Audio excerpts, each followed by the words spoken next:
Hi guys, welcome to Wendy Styles. Check out this rejuvenating short natural haircut.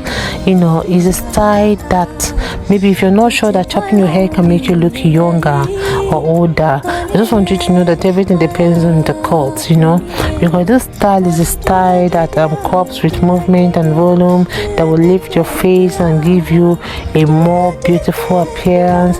One thing about the style is really easy to maintain, and it's a style that you can put together in just a matter of minutes. One thing about the style also, it packs that practicality and good looks into one style.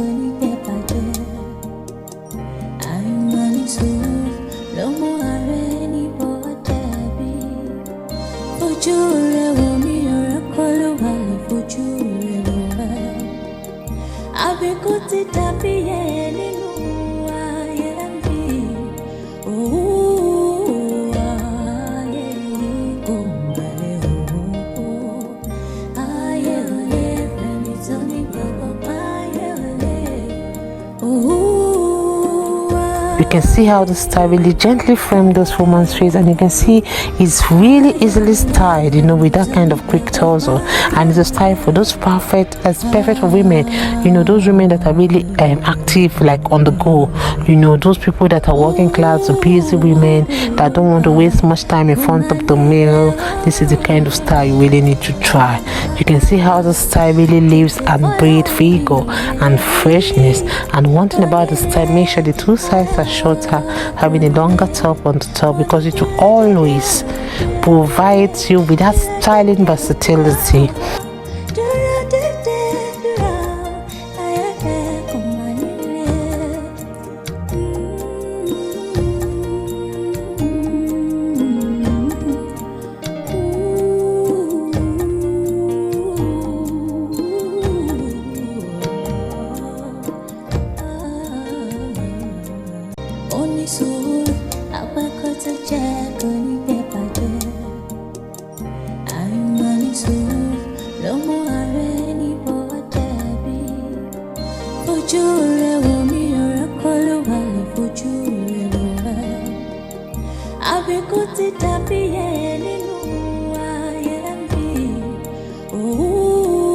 So you can see how the style looks so beautiful, and it can draw attention to your facial features.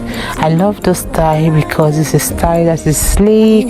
It has this bold undercut, and you can see how the shorter sides will always keep you comfortable, within this period of time, like the hotter climates. And you can see how the little hair on the top will add the softness to give you that audacious look, which everyone wants.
So one thing about the style is really that facelift cut that will really give you that beauty you want, that will even help to slim your face and really blur those neck wrinkles, you know.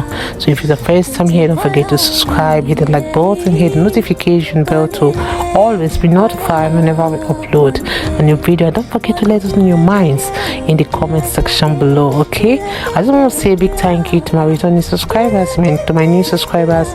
Welcome again, and God bless you guys. See you in my next upload. Bye for now.